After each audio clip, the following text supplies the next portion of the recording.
Olá, pessoal, sejam muito bem-vindos ao Da Guiar Podcast, que está estreando hoje, me estreia em um podcast. Então eu estou muito feliz e muito honrada de ter convidados tão especiais aqui comigo hoje, num programa que vamos estar falando com uma variedade de assuntos para ampliar os nossos conhecimentos e discutirmos soluções para casos importantes do Distrito Federal. E hoje nós vamos estar falando sobre violência nas escolas, que tem causado muita polêmica no Distrito Federal. E para falar sobre esse assunto, estou aqui com o Coronel Naime, chefe do departamento da Polícia chefe do Departamento Operacional da Polícia Militar aqui do Distrito Federal. Seja muito bem-vindo. Obrigado, Renata. Obrigado pelo convite, pela oportunidade de a gente poder estar discutindo um assunto importante hoje no Distrito Federal, a respeito da violência nas nossas escolas, né? E a gente está tentando melhorar essa situação em todo o Distrito Federal. Obrigado mais uma vez pelo convite. Eu também estou aqui com o Wellington, que é professor e especialista na neuropsicologia.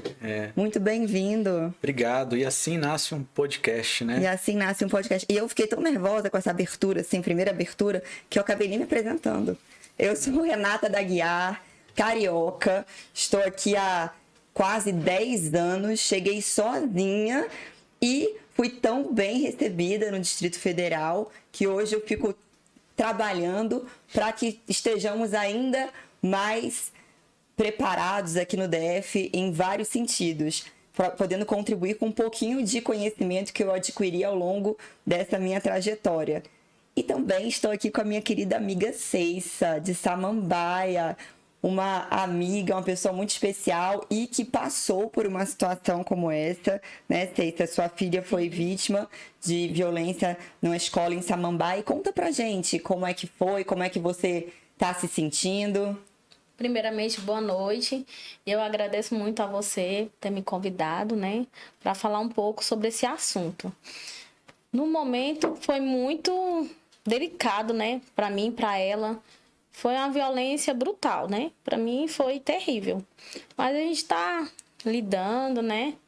Tá passando pelo psicólogo, tá conversando. Ela não tá 100%, mas vai melhorar. Coronel Naime, como é que você, a polícia, você percebe esse aumento da violência nas escolas? De fato aumentou? Ou é porque agora essa utilização do celular, a divulgação de imagens, está tudo imediato, simultâneo? Como que é visto, como é enxergado isso? Na grande realidade, Renato, nós temos acompanhado, né, essa questão da violência nas escolas. O Distrito Federal tem quase 2.000 escolas, né? E nós temos observado assim, casos muito pontuais. Né? São casos muito pontuais, são em situações muito pontuais, né? Realmente algumas ocorrências que nos chamam a atenção, né? Mas eu tenho muito medo quando a gente começa a generalizar, né? E falar que é uma violência em todas as escolas do Distrito Federal. Não. Nós temos casos graves, né, e pontuais em determinadas escolas, né, que nós estamos acompanhando, né, que nós estamos verificando essa situação e tentando entender, né, o porquê dessa escola. Mas, basicamente, todo esse problema é uma coisa que eu falo como um profissional de segurança pública. Né? Todo problema de segurança pública é aquele problema que não era de segurança pública e quem deveria ter cuidado não cuidou e ele se transformou num problema de segurança pública. Né? Então, hoje, o problema que a gente vê de violência nas escolas, né, ele nada mais é de um problema que não era de polícia, era um problema de família, passando por um problema de escola, que hoje se transformou num problema de polícia.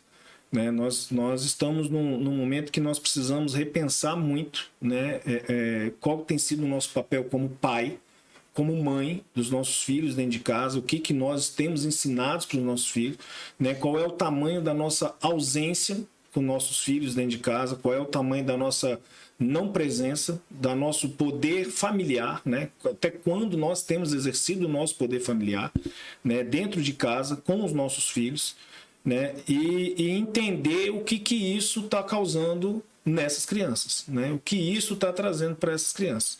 Juntamente com isso, né, nós temos que entender realmente o papel do educador dentro da escola. O professor não é pai, o Professor não é mãe.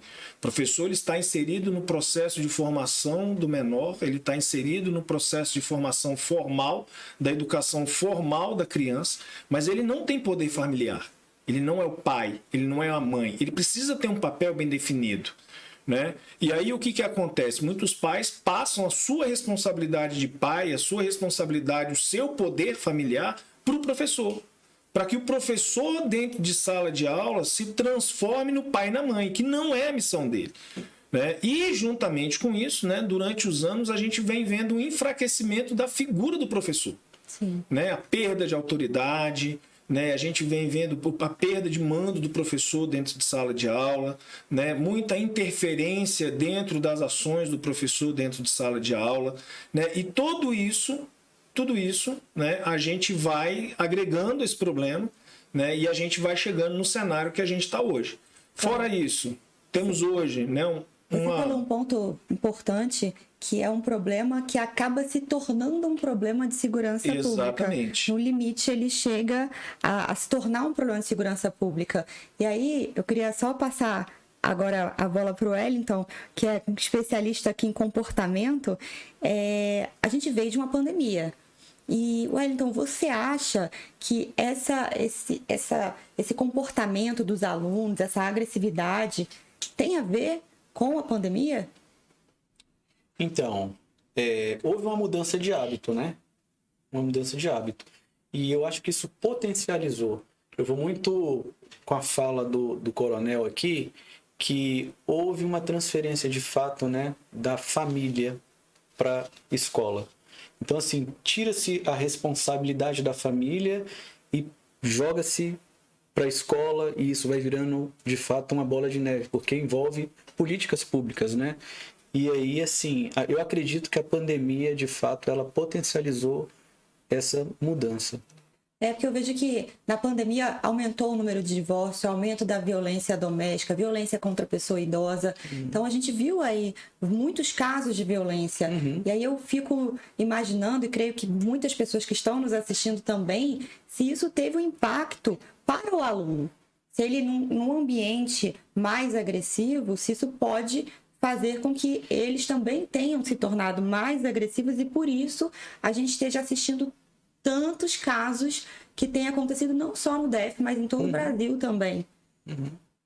Eu acredito que potencializou, sim, né? Acredito que houve essa potencialização, houve uma mudança de hábito. Sim. E, Coronel, nos casos das escolas cívicos militares, como que você enxerga essa questão da violência? Que, como você falou, né, a gente tá vendo esses casos, a gente está falando de forma generalizada, mas é claro que não são todas as escolas que estão passando por isso, né? Até eu estava lendo sobre isso e vi que a maior quantidade de casos estão ali, Ceilândia, no plano piloto, São Sebastião, Planaltina. E essas escolas cívico-militares, elas também têm apresentado quadros de violência? Como que você vê isso? Na grande realidade, também nas escolas cívico-militares nós temos casos pontuais, né? A gente não pode esquecer que, mesmo sendo uma escola cívico-militar, ela vem da sociedade na qual a gente está inserida. Né? Os alunos que estão dentro de uma escola cívico-militar, eles não são alunos que vieram de uma sociedade diferente, ou de uma família diferente, ou de um grupo social diferente do aluno da escola pública convencional da mesma região. Né? Então, eles estão sujeitos às mesmas carências, eles estão sujeitos às mesmas intempéries que os alunos das escolas normais têm, só que nós temos um maior controle, né? uma maior fiscalização, até pelo formato de escola cívico-militar. Né? E assim, uma coisa que a gente precisa deixar muito claro, né? A escola cívico-militar, ela não busca criar militar, ela não está formando militar, ela está formando cidadão. Né? A nossa intenção na escola cívico-militar, e a intenção do governador, quando ele cria essa proposta, que é uma proposta que tem uma aceitação de 70% da população do Distrito Federal, a ideia do governador é ajudar, né, e estar junto na criação do cidadão. Não é para criar um militar. Inclusive os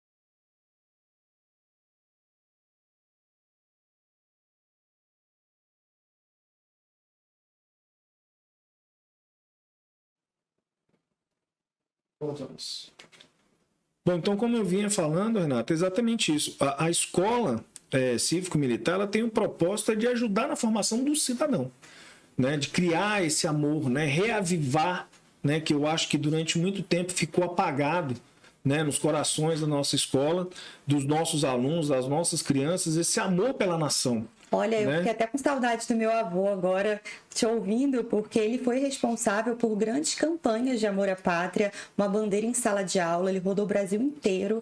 Então, ele é militar, era militar, então realmente... E a gente tem que atravessar essa barreira, né, de acreditar que esse amor pela bandeira, esse amor pela pátria é coisa de militar. Não, isso é coisa de cidadão. Né? Isso é coisa de pessoa que ama seu país. Sim, e quando você ama seu país, você tem realmente um sentimento de responsabilidade social muito maior perante a sociedade. Exatamente. Então você quer contribuir. Hoje nós temos claros que um dos maiores cânceres que nós temos dentro, né, o maior câncer que nós temos dentro do Brasil é a corrupção, né? E eu acho que o primeiro grande combate que começa com a corrupção é pelo amor à nação. Com certeza. Né? Então a pessoa que ama a sua nação, ela já começa com uma trava importante, né, para estar envolvido com a corrupção, para estar envolvido com esse tipo de coisa. Então, assim, a pessoa que não tem esse conceito, de amor à nação, de saber que R$1 que ele tira de um programa social, R$1 que ele tira de uma ação que seria para uma comunidade, ele tá acabando com a sua nação, com um irmão seu brasileiro, outro que precisa, né? Você já começa com uma trava. É um sentimento de pertencimento, né? Sentimento de pertencimento. Até a gente, quando faz parte de uma família, a gente sente... Olha, você que fala de comportamento e eu tô aqui entrando na sua área. Mas vê se faz sentido. Você faz parte de uma família. Você não vai fazer mal para sua família de forma alguma. Quer dizer, há quem faça, mas é muito difícil. Mas é interessante porque se essa família ela for doente, tem uma máxima que diz só fere quem está ferido.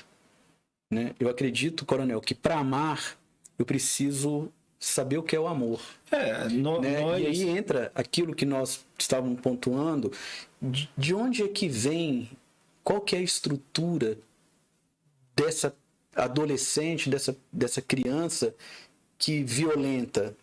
Né? Tem vários casos que elas também são abusadas. Sim. Né? Que sofreram violência. Qual que é a estrutura psíquica ou emocional dessa família? Então vamos olhar para o outro lado. Então você quer dizer que esse sentimento de patriotismo ele também vai ser muito mais aflorado quando aquele cidadão ele se sente acolhido e amado pelo seu próprio país. Mas assim, como é que eu vou amar o país? Eu não estou discordando, estou falando do afeto, né? Então, como que eu amo, sendo que eu não aprendi isso dentro de casa? Então, eu acredito muito, esse caso agora recente aí que aconteceu aí na estrutural, falta comunicação não violenta. Isso é muito importante. O Wellington dá curso de comunicação não violenta, pessoal. Aquele policial... Todo mundo tinha que fazer esse curso, ele não é culpado de ter verbalizado naquele tom. Mas é porque ele aprendeu lá fora, sim, eu não culpo. Então, eu vejo que vai se formando uma cadeia. Né? Deveriam ter palestras de comunicação não violenta nas escolas, né? Muito. Porque isso melhora tanto os relacionamentos. Então, aquele menino, ele não respeita, né? Qual que é o histórico dele lá de trás? E aí ele se dá de frente com um policial, um militar. E aí ele não entende que aquele policial ele é uma autoridade. Por quê? Porque ele não teve autoridade dentro de casa. Você pode perceber que ele não respeita o pai, não respeita a mãe. Sim. Mas agora, olha, voltando até para... Não respeita a autoridade. Né? Não respeita a autoridade. E assim, acho que a gente tem que ir um pouco mais além. Né? E lembrar que ali, mesmo dentro de uma farda, mesmo sendo policial, né? Ali dentro tem um homem. Né? Tem um ser humano. Né? Ali dentro tem uma pessoa. Né? E tem uma pessoa que trabalha diuturnamente, né? Dentro de um projeto, acreditando num projeto. Né? E que também vem sofrendo violência. Mas olha que gerando preocupação, porque essa questão das escolas cívico-militares, elas têm sido pedidas pela população. Lá na escola, quando eu tive na manifestação com a Ceissa, quando aconteceu o episódio da filha dela, foi interessante que apesar de ter claramente essa visão, né, que a gente chegou num extremo, que é um problema de segurança exatamente por ter sido transferido responsabilidade dos pais para a escola e foi ficando uma situação crítica e se tornou um problema de segurança. Mas a população, ela se sente muito mais protegida. E eu percebi isso na manifestação, todas as mães pediam a militarização, não era, Cécia? Sim. E aí eu quero te perguntar, qual é o seu sentimento? Se a escola da sua filha hoje fosse uma escola de gestão compartilhada, você se sentiria mais segura para voltar, para que a sua filha voltasse para a escola? Eu acho que se militarizasse seria bem melhor, né? Teria mais segurança. Ela não quer voltar, né? Tá com medo para sair na rua. Ela fala que sente medo, né? Por conta do ocorrido lá dentro da escola, da sala, né? E não teve a ajuda de ninguém. Ela não teve o apoio, né? Para ninguém nem chegar nela para dar um conselho, o que ela iria fazer. Então, nesse momento, ela se viu sozinha, né? Até eu chegar, ser avisada pelos parentes, ela se viu sozinha lá dentro da escola. E um outro ponto também que as mães pediam muito, Coronel, era o detector de metais.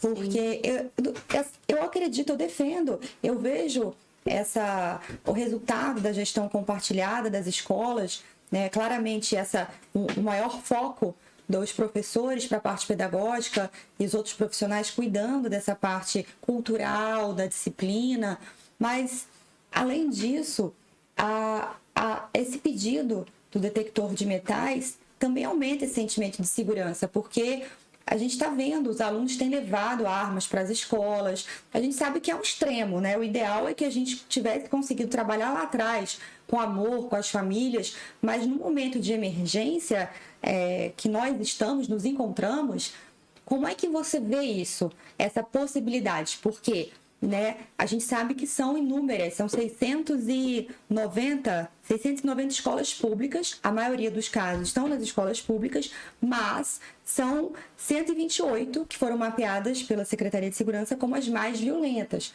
Então, eu creio que se fossem nas 690 seria inviável, mas essas 128, o senhor acha que haveria uma possibilidade de militarização dessas escolas? Renata, isso é uma decisão de governo, né? Isso aí, o governador ele precisa realmente definir, né, se essa é a ideia do governo, né? Até porque a escola cívico-militar ela tem um custo alto para a polícia militar, né? Cada escola que a gente entra, a gente tem um custo que é o nosso maior bem hoje, que é efetivo, né? Nosso efetivo ele está escasso para estar nas ruas, a gente tem, né, o policial ele tem vivido no ordinário, no extraordinário e no voluntário, né? Então, assim, ou ele está de serviço ordinário, ou ele está de serviço voluntário, ou ele está de serviço extraordinário, né? O policial ele tem tido muito pouco tempo de folga, muito pouco tempo com a sua família, né? E nós estamos numa rotina extremamente pesada na corporação, né? Então, quando você fala de entrar numa escola cívico-militar, eu estou falando de retirada de efetivo da rua, né? Exatamente, de oficiais, de policiais, para estarem nessas escolas. Então, isso é uma decisão séria,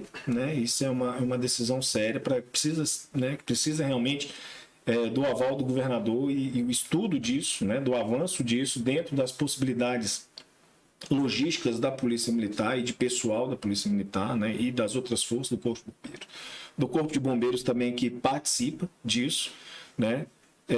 Mas a Polícia Militar, a gente tem aquele ditado, né? Missão dada é missão cumprida, né?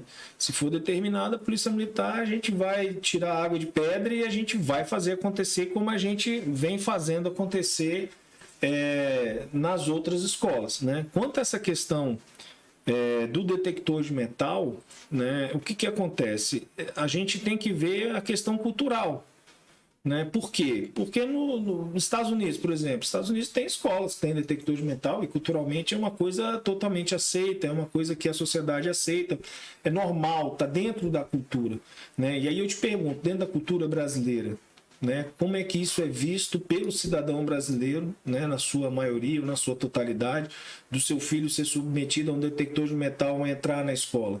Porque não é simplesmente a questão da instalação do detector de metal ou simplesmente colocar ele para funcionar na escola. né? O Estado tem meios para comprar os detectores, colocar em cada escola, mas como é que vai ser a aceitação da sociedade isso? Qual é a visão da sociedade com isso? Né? Outro ponto, beleza, eu fiz lá uma entrada na escola com detector de metais, tudo bem. E o arredor da escola? E o perímetro da escola? E a entrada por outras portas na escola? Né? Como é que vai ser isso? Como vai funcionar isso? Então eu continuo muito acreditando que o processo ele é de educação. Né? Ele é um processo de educação com pontos de fiscalização, né? Mas que a gente tenha que conscientizar o pai, a mãe. Né? Meu filho, se ele chega em casa com um carrinho que não é dele, eu sei que não é dele. E eu pergunto para ele, aonde você arrumou esse carrinho? Da onde veio esse carrinho? Ah, meu amigo me deu. Seu amigo trabalha? Foi seu amigo que comprou? Você sabe se o pai dele autorizou ele te dar esse carrinho? Então você vai voltar amanhã com esse carrinho e você vai devolver para o seu amigo. Né? Meu filho, se chegar em casa com qualquer objeto estranho na mochila dele, ele é questionado, ele é perguntado. Por quê? Porque dentro de casa nós temos um processo de acompanhamento dos nossos filhos. Lá em casa são 7. É um papel que não pode ser delegado, né? E lá em casa são 7. Então eu tenho de 5 anos de idade, 9 anos de idade, o mais novo hoje é 26 anos de idade. Né? E todos lá em casa, a criação sempre foi essa. Né? Sempre foi de um pai, de uma mãe que estão do lado, que são amigos, que apoiam em tudo, mas que cobram.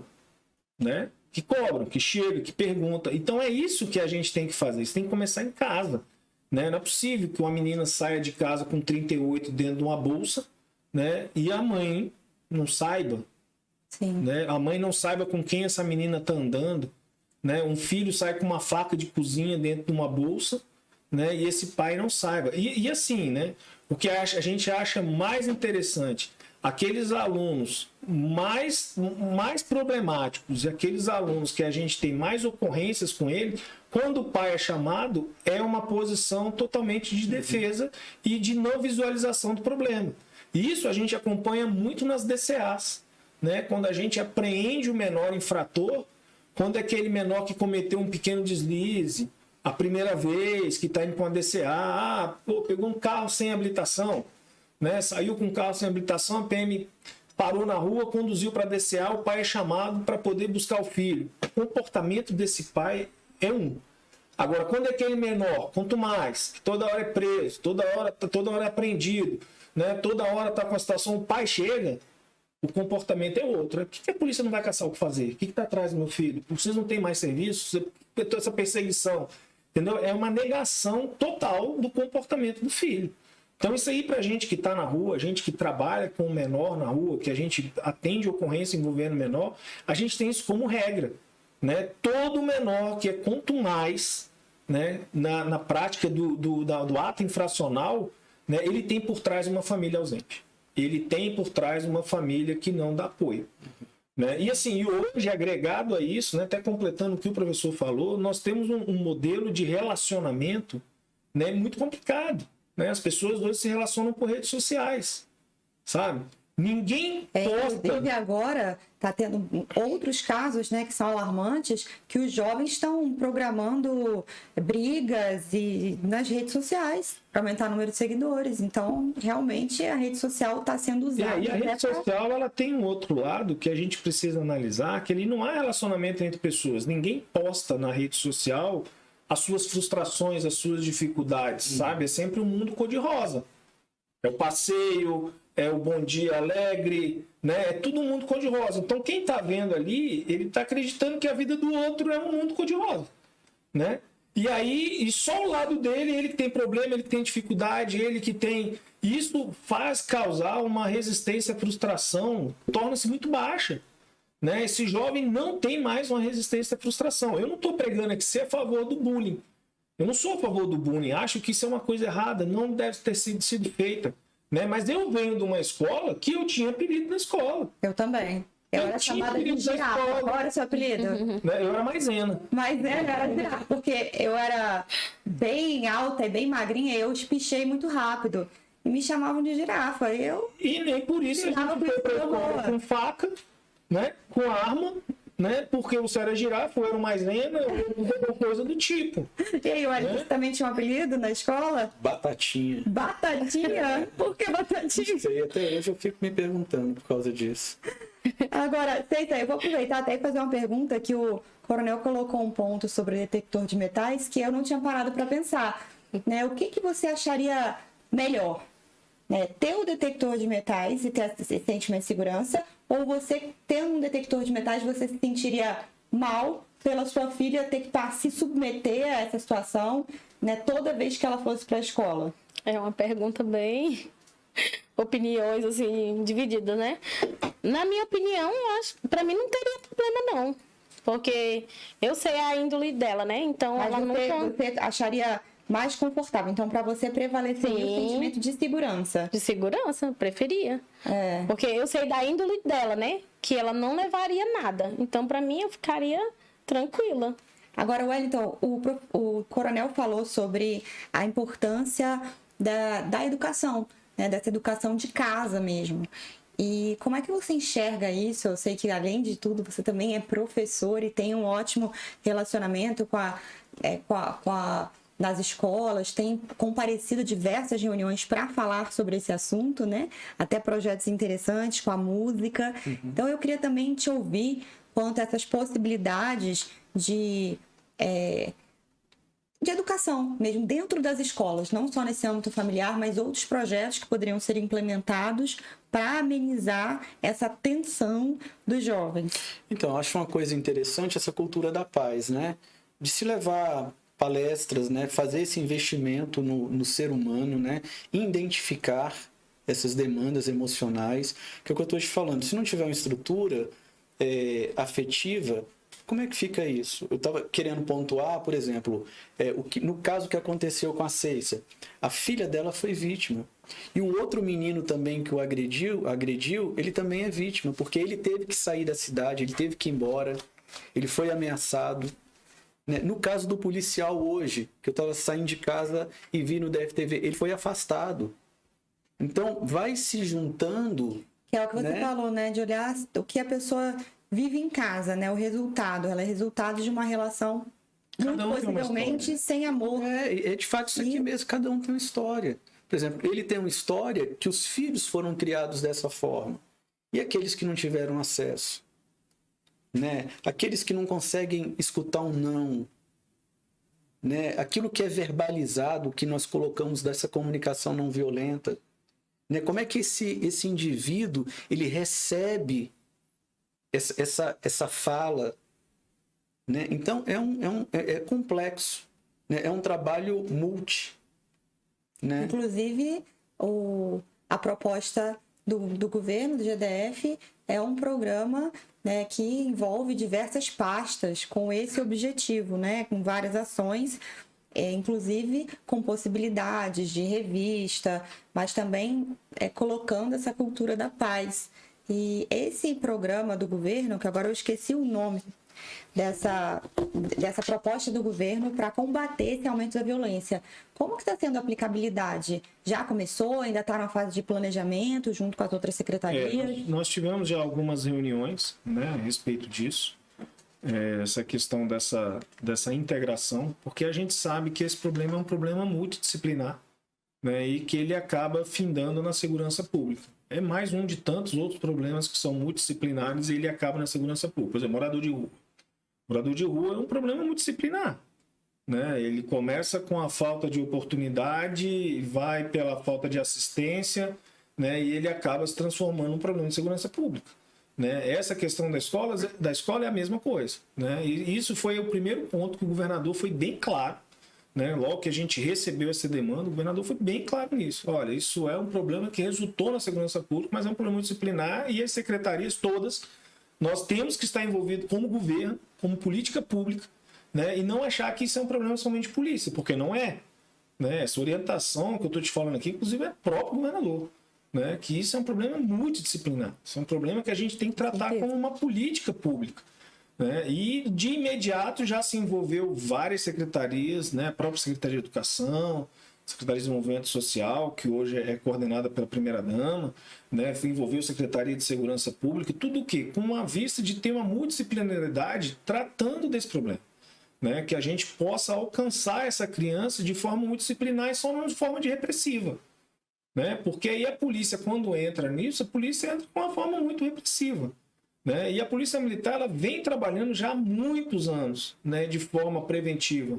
Né? Nós temos programas de sucesso nas escolas, né? Nós temos o ProERD, né? Nós temos Picasso com Pichava, Esporte Meia-Noite, bom de bola, bom de escola, né? Temos grupos escoteiros, tudo isso a gente põe à disposição do aluno, né? Na escola, exatamente para estar junto da Polícia Militar. Então a gente já faz esse trabalho há muitos anos, a gente não fazia como escola cívico-militar, né? Mas os programas sociais da Polícia Militar estão vivos, estão funcionando, né, atendendo. Com né? esse sentimento de acolhimento mesmo, Com de esse acolher sentimento de acolhimento, de assistência, de estar junto da criança.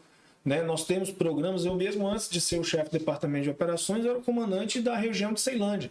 Então eu comandava toda a região de Ceilândia Sul, Ceilândia Norte, Pôr do Sol, Sol Nascente e Braslândia. Né? Então assim, a gente tinha programas lá de futebol que atende 600 crianças por dia. Coronel, você falou de Ceilândia. Eu lembrei que hoje, quando eu divulguei o podcast, umas mãezinhas me procuraram para falar alguns casos que elas estão vivendo. E 2 deles são em Ceilândia. Um deles, a mãe relata que no CF07, eu creio que ela está assistindo. Pessoal, eu quero agradecer a audiência. É porque eu ainda não me familiarizei com o podcast. Confesso, sou muito sincera. E aí eu tenho que conectar aqui para poder ir acompanhando vocês, mas no próximo nós vamos estar interagindo. Daqui a pouco eu vou entrar aqui para vocês estarem participando também, que eu sei que é um assunto super quente, tanto que várias mães me mandaram mensagens. Então eu vou aproveitar aqui para comentar esse caso. Algumas meninas, elas têm sido assediadas nas escolas por meninos que têm faltado com respeito com elas. E acontece que a própria escola tem se colocado culpando essas meninas, falando que é por conta da vestimenta dessas meninas. Absurdo. Mas as meninas usam uniforme. E não foi só uma mãe. Ela me mostrou um Instagram que foi criado. Várias pessoas reclamando dessa mesma situação. Eu sei que não entra diretamente nesse caso, essa agressão física, mas é uma situação muito séria ali em Ceilândia. Queria te ouvir sobre esse assunto, já que estava novamente a gente vai voltar à nossa primeira discussão, né? Com certeza esse garoto que não tem respeito por uma amiga dentro da escola, ele não tem respeito pelos pais dentro de casa, né? E os pais dele não ensinaram a como ele ver uma mulher, né? Como ele deve ver, como ele deve respeitar, né? Eu já até acredito que o relacionamento pai e mãe dentro de casa deve ser um relacionamento abusivo, deve ser um relacionamento que tem Maria da Penha, deve ser um relacionamento agressivo, deve ser um relacionamento que tem né, todo aquele psicológico afetado dentro de casa, que não há um princípio de respeito mútuo entre pai e mãe. Né? E aí esse filho, né, vê o pai tratar a mãe dessa forma e ele acredita que isso é o correto. Né? Ele é um resultado. Ele é um resultado exatamente disso. Né? E é nisso que nós temos que trabalhar. Mas o pior é a direção ali, os responsáveis, né, que estão à frente, continuarem nisso que nós temos que pensar. Né? Sobre isso que nós temos que pensar. Né? O que esse menor está recebendo de estímulo que ele está dando essa resposta? Por que ele está dando a resposta? Eu tenho muita preocupação, Renata. A gente tem, às vezes, algumas manias, sabe, assim, no nosso país, né? Que a gente fala assim, cara, o cara está doente, está em cima de uma cama e, cara, está doente, a gente não acha solução para essa doença, mata ele. Saca? Tem uma piadinha infame que é do sofá na sala, sabe? Tira o sofá. Então, cara, a gente vai tirar o sofá da sala até quando? Né? Eu vou mandar a menina trocar de roupa? Eu vou mandar a menina colocar uma roupa diferente? A gente tem que ir na raiz do problema. Cara, deixa o sofá na sala e vamos resolver o problema que está sendo feito em cima do sofá. Sabe? A gente vive no nosso país tirando o sofá da sala. Então tem muita corrupção, tem muito dinheiro, desvio no negócio quando é uma emenda parlamentar para o município. Então corta a emenda parlamentar e deixa o município sem nada. Não, cara, pega lá o prefeito que tá roubando. Só fazendo um adendo também da fala do coronel, eu acredito como psicólogo, a gente vive hoje uma doença chamada normopatia. O que é a normopatia? É a doença da normalidade. Tudo é normal. Tudo é normal. E aí eu quero ir para agora o outro colégio de Ceilândia. Nesse eu acho que talvez, Coronel Naime, vocês consigam ajudar essa mãezinha. É uma mãe que está muito preocupada. Ela admite que a filha dela está passando por sérios problemas. Inclusive, ela dormiu fora de casa, a mãe já não sabe o que fazer. Qual que é a idade? Não, eu não sei a idade da filha, mas qual é o ponto? Qual o socorro que ela pede? Ela fala que próximo ao colégio, as crianças há muito tempo, eles ficam em quadras usando drogas, né, e fazendo diversas outras atividades ilícitas. E isso incomoda muito, porque ela já mudou a filha dela de escola, mas esse ambiente ali nas quadras, ela tem entendido que foi um fator que acabou sendo muito prejudicial para a filha dela, porque a quadra é próxima à escola. Então, ela não consegue compreender, né, alguns responsáveis mesmo da escola não irem tentar resgatar esses alunos. Enfim, isso é uma reclamação da mãe. Essa é sede 11 em Ceilândia. Eu queria ver o que você acha dessa Nós situação temos das um quadras. programa dentro do Departamento de Operações que ele se chama CEPTED. Né? O CEPTED é um programa que a gente vem estudando há muitos anos, ele vem dos Estados Unidos. Né? E esse programa ele estuda o design do ambiente como influenciador do crime. Né? Então ele estuda todo o design daquele ambiente, né? e vai dizer por que está acontecendo esse tipo de crime. Às vezes é falta de iluminação, às vezes é falta de uma poda, é falta de ocupação. Né? E aí o que acontece? O que a gente pode trazer desse preceito? Não existe espaço vazio. Nunca vai existir espaço vazio. Então, se uma quadra de futebol ela não está sendo utilizada para a finalidade para a qual ela foi criada, para alguma outra coisa ela vai ser usada, porque ela não vai ficar vazia. Né? Então, isso é um tipo de ação. Por exemplo, eu não posso colocar um policial todos os dias em todas as quadras de esporte da Ceilândia para estar vigiando os menores. O que a gente tem que fazer? É a parte da sociedade, é a parte da comunidade. Né? Então, a comunidade ela precisa ocupar esses espaços. Né? Agora, uma pergunta, esses espaços vazios eles vão sempre existir, de fato, na escola, vai ser em outro local, mas uma outra pergunta que eu gostaria de fazer. Eu entendi que essa questão de militarizar a escola, gestões compartilhadas, ela é muito cara para o governo, né? E você tira policiais das ruas. Agora, e se tivesse uma patrulha em cada uma dessas escolas que são consideradas mais violentas? Isso seria viável? Porque aí eu também venho com uma possível solução, ao meu ver, nessa questão da quadra. Talvez essa mãe, né, ficasse mais confortável, se sentindo mais protegida pela quadra se localizar próximo à escola. Então, acredito que se tivesse uma patrulha ali o tempo todo, possivelmente essas crianças, esse jovem, ele não ficaria na quadra. Com certeza acharia outro local vazio, mas teria ali O nosso problema é exatamente a patrulha o tempo todo na quadra. Né? Quantas quadras eu tenho que botar uma patrulha o tempo todo? Mas das escolas, dessas 129, aí nós estamos falando, vou fazer um cálculo para você assim, básico, né? Por mês de quantos policiais nós empregaríamos. São 129 escolas. Nós colocaríamos uma média de 4 policiais por dia, que seriam 2 no turno matutino, 2 no turno vespertino, sem levar em consideração a escola que tem o turno noturno, né? Nós estamos falando aí aproximadamente de 4 policiais vezes 129, nós estamos falando de um efetivo baixo assim, de quase 500 policiais. Né? Só para a gente poder atender 129 escolas. Né? Então, o que nós estamos fazendo hoje? Nosso problema de efetivo ele é um problema que todos sabem. Né? Tem tido um empenho grande, né, da gestão do governador Ibanez em resolver esse problema. Né? É o primeiro governo, depois de anos no Distrito Federal, que a gente está fechando o governo aí praticamente com 3 turmas de formação de praças. Né? Fizemos o CFP 7, estamos fazendo o CFP 8, já tem programação para começar o CFP 9. Né? Então, assim, fazendo uma tentativa de recuperação desse efetivo da Polícia Militar. né, colocar mais homens nas ruas, a gente ter mais efetivo, mas a gente precisa entender que a gente não tem o efetivo ideal, né, para poder atender todas essas demandas. Então, E aí o não que dá a pra Polícia gente tirar, Militar... né, de um local, passar para o outro e abrir outros problemas em outros Então, o que a locais, Polícia né? Militar tem feito? Nós temos usado a tecnologia, né? Então, nós temos um programa dentro da polícia que se chama Rede Protegida. Então, nós temos rede protegida de vizinhos, nós temos rede protegida de comércio, nós temos rede protegida de hospitais e agora nós temos as redes protegidas de escola. Como é que essas redes protegidas funcionam?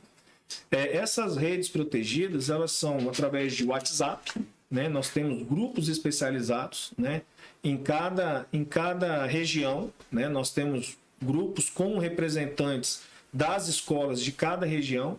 Esses representantes que estão no grupo da PM, eles se organizam em grupos menores, né, com diretores de escola, com pais, com professores, né, com alunos, são grupos divididos, né, que a gente forma como se fosse uma pirâmide.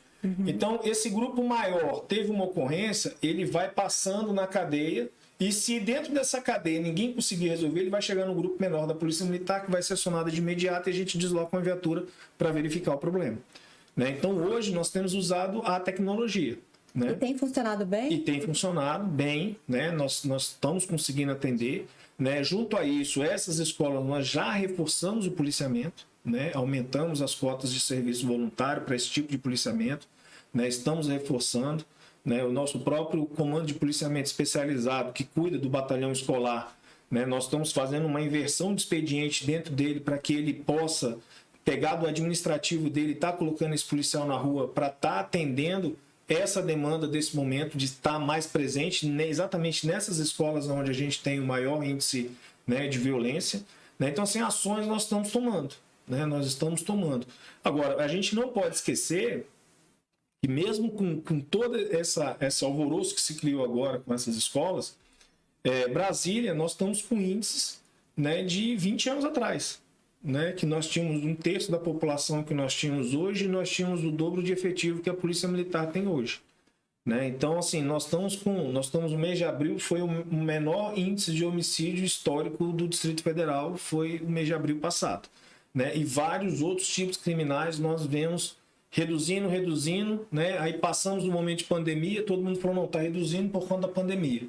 Né? Então, quer dizer, todo mundo voltou à atividade normal, a vida das pessoas voltou ao normal e nós estamos com índices menores do que os índices no período de pandemia. Isso demonstra o quê? Isso demonstra que as forças de segurança estão trabalhando. Claro.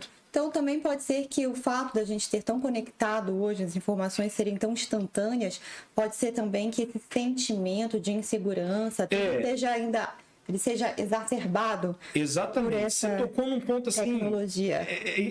Importante, né? Porque existe a segurança em si e existe a sensação de segurança. A segurança em si a gente prova com os números, né? A gente prova com a quantidade de ocorrência, com a quantidade de prisões, com quantidade de fatos que aconteceram. E a sensação de segurança, aquela do cidadão se sentir seguro, né? A gente comprova pela presença da polícia. E é exatamente nesse ponto que nós estamos trabalhando, porque Brasília está uma cidade segura. Brasília é uma cidade segura. Né? Se você pegar Brasília dentro do contexto do nosso país, né, nós se não somos a cidade mais segura, estamos entre as mais seguras do país. Aí eu vou dizer, eu particularmente, eu acho engraçado porque eu sou carioca, né? Eu escolhi Brasília para construir minha família, mas eu sou carioca, vim do Rio. Então o sentimento que eu tenho aqui, a sensação, é de extrema segurança. E eu acho engraçado que logo que eu cheguei, muita gente falava, não vai ali não, que ali é perigoso. Eu ficava e eu escutava isso. Eu sei, quem nasceu aqui, quem convive, que aqui é o comum, acho que a pessoa tem esse sentimento. Mas quando você vem de uma cidade que é extremamente... Teve bala perdida na minha casa, no Rio. Uma vez eu cheguei fui visitar meu pai, tava lá o vidro todo assim, o vidro blindado, todo estilhaçado, estilhaçado. Então isso pra mim é perigoso, isso é insegurança, né? Então aqui eu me sinto segura. Tenho como falar que não. Então eu parabenizo muito o trabalho de vocês. A gente vem fazendo um trabalho, né, importante dentro do Distrito Federal. Realmente nós somos uma cidade muito segura. Né? É lógico que nós vivemos em sociedade, né? Nós vivemos dentro de uma cidade. É óbvio que o crime ele é natural da cidade. Né? Ele é natural da convivência humana. né? Caim e Abel. Ele é antropológico, né? Então, assim, isso é uma coisa mais. A gente tem trabalhado exaustivamente, né? Só para vocês terem uma ideia, a Polícia Militar do Distrito Federal é a polícia com a menor letalidade do país, né? Nós somos a polícia que menos temos ocorrência que ela finaliza, né, com a morte do infrator. Né? Nós temos pouquíssimas ocorrências com isso, é quando realmente o policial não tem jeito para garantir a sua integridade física ou garantir a integridade física de alguém. Infelizmente, ele tem que usar de letalidade para resolver uma ocorrência. Mas nós somos, né, a polícia com a menor letalidade do país. Né? Nós somos a polícia com o menor índice de corrupção no país. Né? Ah, mas não, está correto, Brasília é o melhor salário. Não somos. Né? O salário do soldado nosso é o 7º salário do país e o salário do coronel é o 21º. E eu particularmente achava que era, né? Né? E assim, então quer dizer, não é a questão salarial, né? Mas é a questão cultural da instituição, é a cultura da instituição. Agora, coronel, eu quero aproveitar aqui que eu consegui pegar aqui o telefone antes de fazer uma pergunta muito importante para você, Wellington, de um outro ponto que eu acredito. Mas eu queria mandar um oi aqui para as pessoas, que a gente recebeu aqui um monte de comentário que eu não estava vendo. Mandar um abraço para Eudânia Araújo, Fabiano, concordando com o que a gente falou aqui, que a educação começa em casa. Vicemar Medeiros, Felipe Aguiar Costa Luz, quase meu primo. Quase primo. Muito mais tranquilo com o detector de metais. Aí, ó, ele já se manifestou que ele ia gostar. João Carneiro, grande João Carneiro, Samuel Lima, parabenizando aqui pela iniciativa. Bueno, detector de metais, todo mundo tem que passar para a segurança de todos. Mais um aqui defendendo o detector de metais. Alexandre Berbete. Muito obrigada, Alexandre, por estar com a gente aqui assistindo. Gilson Santos, lindo trabalho. Luiz Bezerra, o assunto é delicado e traz reflexões diversas de valores que começam em casa. Áureo Costa, os pais estão terceirizando a educação e criação dos filhos, colocando a responsabilidade em outras pessoas. Concordando aqui com a gente, Camila, Alexandra Freitas, aqui nós fiscalizamos em casa, mas confesso que o problema está nos arredores da escola, nas quadras. Mais uma aqui falando sobre essa questão das quadras, viu, coronel? Elizabeth Alves da Silva, necessário também ter acompanhamento psicossocial, que era exatamente, Elizabeth, então eu vou até parar aqui no seu comentário, depois eu leio os outros, para passar essa pergunta para o Wellington, porque eu acredito na importância desse atendimento psicossocial nas escolas, até para poder ter essa familiaridade com cada indivíduo, com o problema de cada um. Cada um tem uma história, como bem falou o coronel. E eu quero te ouvir, Wellington, o que você acha sobre isso? Sobre esse atendimento psicossocial? Acha que melhoraria esse quadro de violência nas escolas? Então, eu acho que qualquer ajuda de um profissional, ele é importante. Como é que se dá, né, qualquer processo psicoterapêutico? Com a escuta. Eu acho que a escola, ela precisa reaprender a escutar seus alunos, né? Escutar suas demandas, escutar o que é gritante, né, no seu interior. Então eu acho muito importante, não sei como é que tá, eu não tenho esse acesso, né, se está funcionando, né, eu acho que deveria fazer um levantamento, né. Eu defendo esse atendimento psicossocial, muito importante, ainda mais voltando de uma pandemia. A gente percebe que as pessoas, elas acabaram ficando muito isoladas, afetou todos emocionalmente. Jovens, crianças, pais. Então, ter o auxílio de um especialista, acredito que seja muito importante nesse momento. Esse conhecimento eu não tenho. Acho que deveria fazer um levantamento, né? Sim. Juan, boa noite. Henrique Celso, aproximar a família do cotidiano do colégio. Muito importante a família estar participando. Eurípedes Marinho, que está aqui fora, inclusive, vou aproveitar aqui e mandar um abraço, está aqui fora, mas está aqui participando. Iniciativa desse valioso esclarecimento à população. Renata da Guiar, Coronel Naim, professor Wellington, representante das mães, Ceissa, agora você é representante das mães. TV do TF Comunitário, Lélio aqui presente, muito bem, o grupo todo participando. Eliana Moreira, parabéns pela excelente entrevista. Que bom que você está gostando, Eliana, porque foi o meu primeiro podcast. Hélio Pessoa, cabe ao Estado melhorias referentes à regulação de redes sociais e programas educativos para os jovens. Esse aqui está querendo regular aqui a comunicação, muito preocupado com essa disseminação de coisas ruins pelas redes sociais e essa marcação de encontros, de brigas, né? Até massacres já foi falado em rede social. Arthur Cardoso, precisamos de políticas públicas na área da educação. Com certeza, precisamos muito. Simone, parabéns a todos os presentes, excelente entrevista. César Conceição, parabéns, Renata, pela atitude. Temos mesmo que discutir por termos muitas crianças que vão estudar. Por isso é importante esse diálogo, para buscar uma solução para esse grande problema. E essa é a ideia, César. A gente está aqui com uma grande voz da segurança pública aqui do Distrito Federal. A Ceissa, que é uma mãe, passou por uma situação como essa. E o Wellington, que além dele ser professor, ele é um especialista em comportamento humano. CT GUI. Toda criança e adolescente é fruto do meio. Precisamos atender o ensino com equipe multiprofissional para fortalecer os vínculos familiares. Muito bacana. O que você acha disso, Wellington? Excelente. Fantástico aí a leitura dela. Jocélia concordou e falou, é um conjunto. Parabéns, Jocélia. E o Lélio vem de novo, o melhor comandante de Ceilândia. Aí, ó. Meire Belo, Dona Meire, ela Ceilândia também. Parabéns, minha querida. E deputada Rê, olha, Dona Meire. Tânia Oliveira, a Renata sempre voa com essas demandas de grande interesse para a sociedade. Intelectual e com conhecimento para ajudar a mudar esse cenário com projetos, políticas públicas e sociais. Obrigada, Tânia, mas eu realmente gosto muito da gente debater com conhecimento, a gente construir junto, né? A gente com especialistas. Quem seria eu para falar sobre comportamento humano e segurança pública se não tivesse aqui duas grandes especialistas nessas áreas? Tilson Santos, que o Senhor Jesus Cristo abençoe. Jefferson Castro, boa noite. Tânia Oliveira, Jefferson Meire novamente. Cida, Fernanda Furtado, Luiz Bezerra novamente. O pessoal está participando muito. Felipe Aguiar, eu estou passando aqui que eu acabei de descobrir que é muito comentário, gente.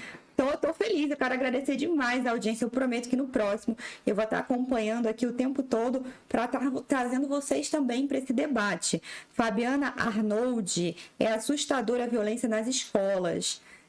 Lá era o único lugar que tínhamos segurança. Hoje tenho medo de mandar minhas filhas para a escola.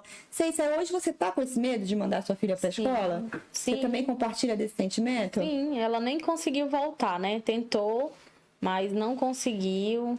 O agressor não tá mais na escola, só que ainda ficou um trauma, né? Ficou trauma e tem outros lá que estavam envolvidos que não teve nenhuma punição. Ela foi trocaram a turma dela, né? Ela foi para outra sala, mas mesmo assim eles continuaram perseguindo ela.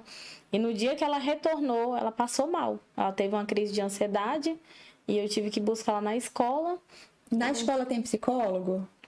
Eu acho que não. Então, esse atendimento psicossocial seria necessário até para fazer essa reintegração Sim, também dela na escola? Também.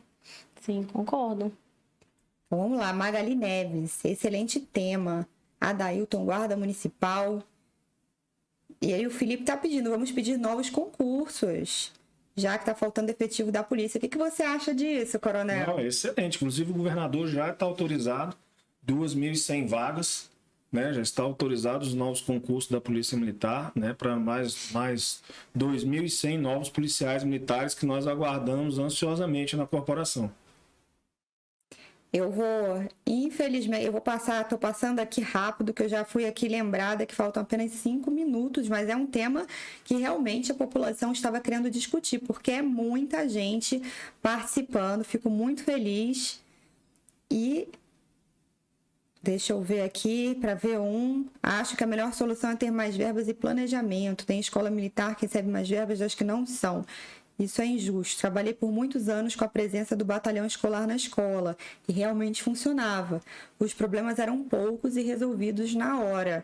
Sim, então aqui eu percebo claramente aqui pela nossa discussão que, de fato, as escolas cívico-militares, onde tem a presença, né, da polícia, dos bombeiros, elas passam um sentimento de mais segurança para os pais e também acaba gerando um aumento da disciplina com os alunos. Mas pelo que eu entendi aqui com o coronel, né, não existe essa possibilidade de a gente militarizar hoje todas essas escolas consideradas violentas, porque a gente está precisando de aumentar o efetivo da polícia militar, senão a gente vai abrir problemas em outros lugares. Mas o governo já está discutindo várias outras formas, né, e com diversas pastas para conseguir levar essa educação, vamos dizer, a comunicação não violenta, né, para as escolas, para conseguir mudar esse quadro na raiz do problema que vem de casa. É isso, coronel? É isso aí. Essa é a ideia da Polícia Militar, a ideia do governo,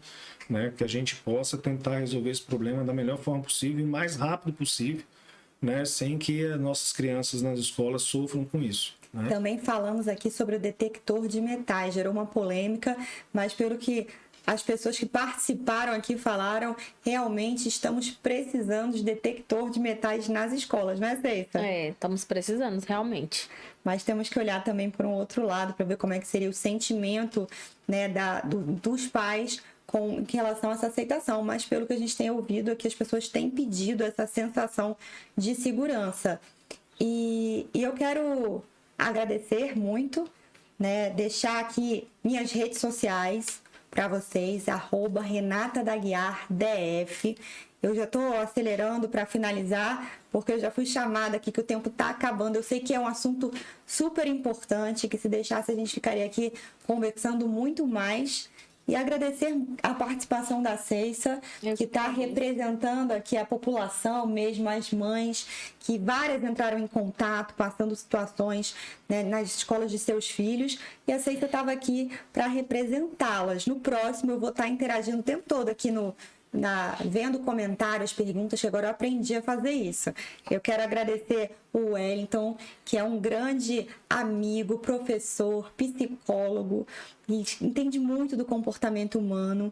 E eu quero, Wellington, me convidando para fazer um curso seu de comunicação não violenta.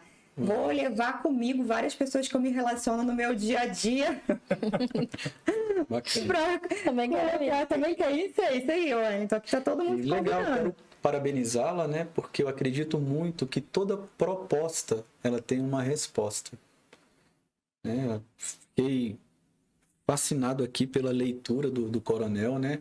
Porque às vezes a gente não tem esse acesso, né? Um cara culto, né? Ele deu uma viajada aqui construindo conceitos, né? Eu acho que isso que é importante, né? Essa não só a informação, mas a formação. Eu achei legal, coronel, porque muitas pessoas têm essa imagem mesmo, acho que da polícia, né? Serem muito rígidos, ter um pensamento muito inflexível. E eu acho que o que o Wellington está falando é que todas as suas colocações vê muito o seu lado humano mesmo, como você olha... Como pai, né? Como pai, né? E é muito bonito mostrar isso para a sociedade, esse outro lado, né? Isso aproxima muito da polícia. Isso é uma bandeira que a gente sempre defendeu, né? Eu estou há 1 ano e 4 meses à frente do Departamento de Operações, né? E toda vez que eu tenho a oportunidade de falar para a comunidade, é uma coisa que eu sempre defendi.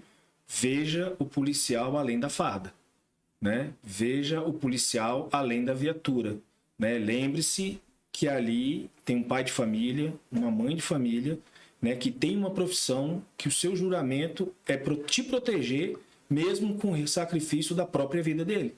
Né? São poucas profissões, né, que as pessoas colocam a sua própria vida para defender as dos outros. E assim vale também para o professor, né? Vale. Claro, a gente falou aqui, muito bem, até para finalizar, a gente fala dessa questão da violência, mas o professor também está sofrendo. Está sofrendo. Né? Esse aumento da violência que a gente tem sentido, os professores estão com medo. Eu tive uma informação que tem professores que estão suicidando. É muito sério, eles estão com medo. Muito sério. Então, trabalhar essa mudança no ambiente escolar é fundamental para que a escola retome essa missão dela, que é no seu formar próximo cidadão. podcast, eu queria sugerir para trazer alguém, né, da educação. Acho isso importante. Vamos fazer trazer. uma escuta do professor. Vamos trazer também. Você é professor, mas vamos trazer outros professores também. Eu sei que você também é muito ligado a essa área da educação. Agradeço até por aquele convite, daquela palestra fantástica que você me convidou. Então, vamos trazer pessoas diretamente da área da educação. Então eu quero agradecer, Coronel, pela sua presença, por você ter mostrado esse lado para todos que estão assistindo, que vão assistir, que é muito importante, essa aproximação da população com a polícia, para que a gente olhe mesmo, né, do outro lado da farda, que tem um pai, que tem um ser humano. Parabenizar pelo seu trabalho, que é muito bonito a forma como você enxerga, né, o seu trabalho, esse sentimento de patriotismo que precisa estar no coração de todos, porque é isso, a gente vai entregar muito mais para a sociedade se a gente conseguir disseminar esse sentimento. E enquanto a gente não consegue, né, implantar essa gestão compartilhada nas escolas, que seria o ideal para a gente deixar o professor até mais seguro também, proteger os professores, eles vão ficar lá na educação, né? E os outros profissionais vão cuidar dessa parte da disciplina cultural. Enquanto isso não é possível, porque a gente entende também que não dá para tirar o policial da rua para alocar o policial todo nas escolas, que a gente consiga ir fazendo nosso papel também enquanto sociedade civil, de disseminar esse sentimento, de estar mais presente na vida dos nossos filhos, porque a gente sabe que hoje a vida está muito corrida, então a gente também tem um papel a cumprir, a gente não consegue delegar para todos, né? Delegar tudo para o Estado, a gente tem nosso papel enquanto família, e eu quero te agradecer, te parabenizar por esse patriotismo e ter também falado um pouquinho dos programas sociais da polícia, que isso é muito importante, é muito humano. Muito obrigada, Coronel. Renata, eu que agradeço a oportunidade de estar aqui contigo, estar debatendo um assunto importante, né? A oportunidade de estar me dirigindo à comunidade, né? As pessoas que estão nos assistindo formam a comunidade Distrito Federal, né? E poder realmente estar mostrando para a comunidade uma polícia militar, né, que é que nós, policiais militares, vemos, né? A coisa mais engraçada que eu estava lembrando aqui agora é como é engraçado esse relacionamento, né? Às vezes eu vejo nas ruas lá os caras do BOP, da Rotan, né, os caras do Patamo, né, tudo de preto, viatura preta, né, são os caras extremamente carrancudos, vão só para as piores ocorrências da polícia, o pessoal do GETOP vão para as ocorrências mais complicadas da corporação, mas quando passa na rua e uma criança dá um tchau, né, a máscara cai, né? É um sorriso, é um tchau de volta, né? É uma alegria, né, de sentir aquela criança honrando o serviço da Polícia Militar, honrando aquele profissional que está ali, né? Para ver como é que é esse relacionamento com a comunidade, né? E eu digo para a comunidade assim, experimente, né? Experimente, pare uma viatura na rua, né? Agradeça ao serviço do policial militar, né? Obrigado por você estar aqui me defendendo, obrigado por você estar aqui me protegendo, né? E eu tenho certeza, né, que a reação do policial militar vai ser a mais positiva possível. Por quê? Porque ali tem uma pessoa, né? Ali tem uma pessoa, ali tem um pai, ali tem uma mãe, né? Ali tem uma pessoa que está ali para te defender, para te ajudar, né? A polícia militar às vezes é o único braço do Estado que chega em determinados locais que mais nada chega, e a PM chega. Se você discar 190 e pedir um apoio, a polícia militar vai chegar, né? Ela vai chegar. Então, às vezes, ela é o único braço do Estado que chega. É o braço que faz parto, é o braço que conduz para o hospital, é o braço do Estado que está ali para te defender contra o marginal, mas faz várias outras atividades além do simplesmente prender, né? A gente faz várias outras atividades. A nossa missão é muito maior, né? E nós somos uma polícia eminentemente comunitária. Nós somos a polícia de proximidade. Nós somos a polícia que está na rua, né? Nós somos a polícia que está com o cidadão. E é essa visão que nós queremos que o cidadão tenha da Polícia Militar do Distrito Federal, né? É essa visão que nós queremos passar, essa imagem que nós queremos passar, né? Então você que está me assistindo hoje, que está aqui vendo esse podcast, que está prestigiando aqui a Renata com essa iniciativa excelente, né? Eu te convido, né, a andar mais próximo da Polícia Militar, andar mais próximo do policial militar, aquele policial que passa na sua rua, que passa na viatura, que às vezes está no policiamento a pé no seu comércio, né? Convide ele. Convide para dentro do seu comércio, né? Ofereça um copo de água, né? Ofereça 10 segundos da sua atenção, né? Que ele vai ter o maior prazer em te receber, em te atender, em te ouvir, em escutar a sua demanda, né? E você criar um vínculo de relacionamento com o policial que faz o patrulhamento da sua rua, da sua quadra, do seu comércio, né? E aí a gente começa a ter um relacionamento diferente. Coronel, obrigado mais uma vez, Renata. Conte comigo, eu sou uma amiga da Polícia Militar, uma grande admiradora dessa instituição, e o que eu puder fazer, né, quem sabe no futuro, eu farei, porque o trabalho de vocês é muito importante, muito bonito e muito comprometido com a sociedade.